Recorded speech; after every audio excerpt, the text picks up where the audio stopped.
A paz do Senhor, meu querido irmão, a paz do Senhor, minha querida irmã. Que alegria estarmos juntos mais um dia para estudarmos a palavra do Senhor. Aqui quem vos fala é o evangelista Joel Ramos. E hoje nós continuaremos estudando o livro de Jó. Mais especificamente, o capítulo de número 24. Então, vamos estudar a palavra do Senhor? No final do último áudio, no capítulo 23, eu disse aos amados irmãos que o capítulo de número 24 seria a conclusão do capítulo de número 23.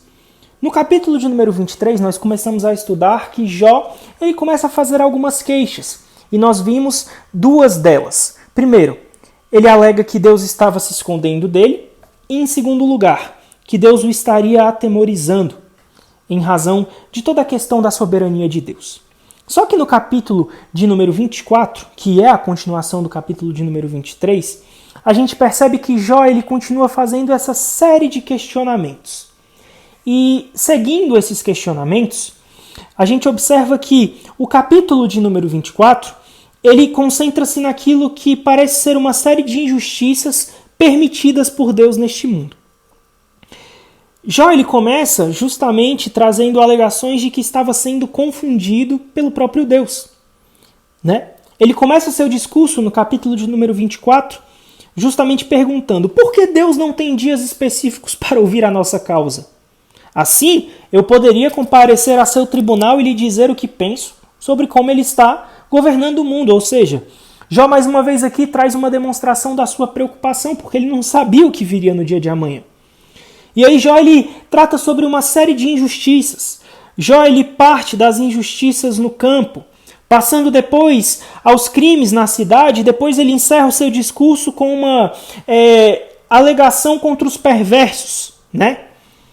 Se Deus não o julgasse, Jó o faria. Então Jó ele começa inicialmente falando sobre as injustiças no campo. Na maioria das vezes não haviam cercas nem muros para separar as propriedades rurais. E aí, cada família tinha seu pedaço de terra e as pessoas respeitavam os marcos que eram delimitados, chamados também de limites. E aí, Deus prometeu amaldiçoar aqueles que movessem esses marcos e se apropriassem de terras alheias. Só que, infelizmente, as pessoas perversas faziam isso. E Jó fala justamente sobre essa questão.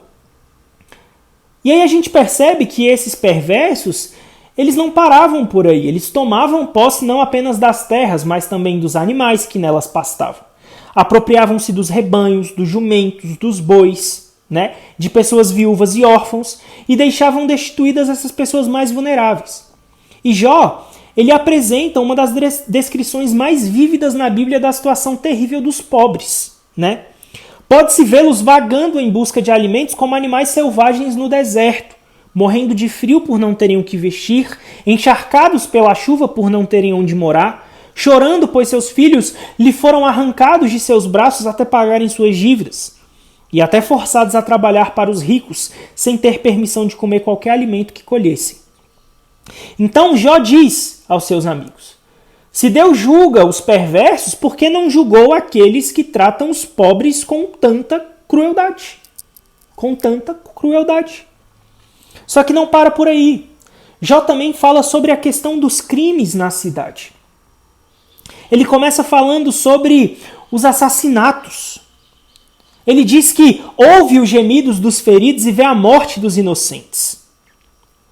E aí a gente observa justamente que Jó ele traz isso justamente porque seus amigos alegavam que ele estava sofrendo por tantas coisas que havia feito sem ele fazer nada. E Jó nunca havia assassinado ninguém. E, no entanto, seus amigos afirmavam que ele sofria o julgamento de Deus.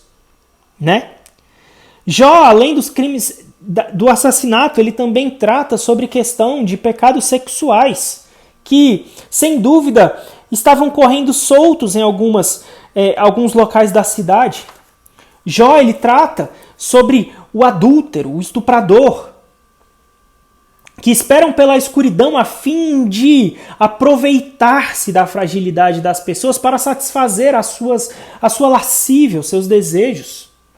Ele fala também sobre o ladrão que rouba as casas esperando a noite cair E ele afirma que há crimes por toda a cidade. E Deus parece que está indiferente a isso tudo. Deus está indiferente a isso tudo. Só que não para por aí. Jó também fala sobre a imprecação contra os perversos. E meu querido, essa parte que estaria retratada mais ali no versículo 18 ao 25, a gente pode ver uma interpretação no sentido de uma descrição, dizendo o que acontecerá aos perversos, ou como uma acusação pública contra eles, né? Ou uma espécie de maldição que o próprio Jó profere contra os perversos que parecem escapar do seu julgamento. E a gente pode resumir isso da seguinte forma: Jó diz que os perversos desapareçam como a espuma do mar, ou a neve que derrete com o calor do sol. Que sejam esquecidos por todos, até mesmo por suas próprias mães, enquanto apodrecem na cova. Que suas esposas estejam estéreis e não lhe deem herdeiro algum. Que sua ilusão de segurança e sucesso desapareça rapidamente ao serem derrubados e ceifados como o trigo na colheita.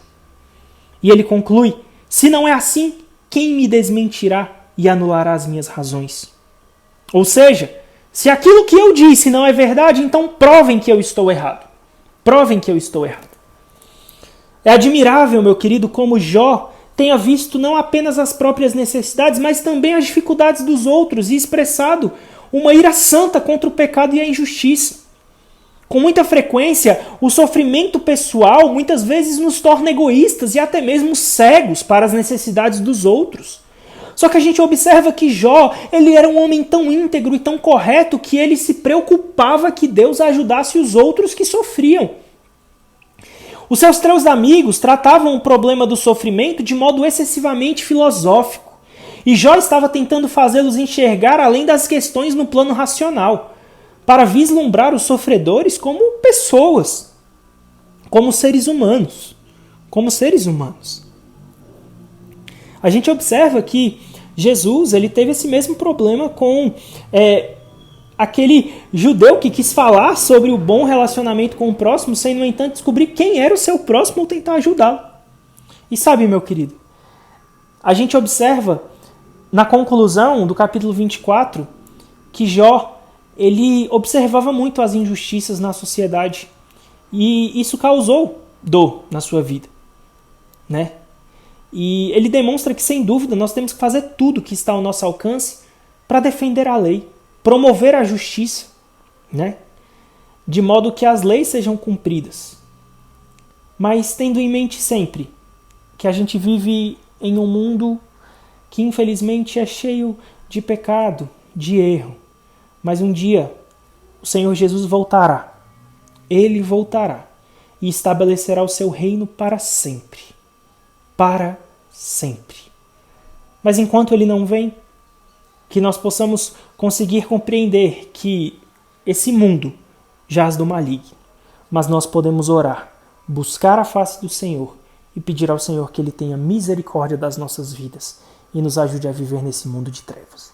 Meu querido, que Deus te abençoe e que nós sempre possamos estar meditando na palavra do Senhor e buscando a sua presença todos os dias, em nome de Jesus.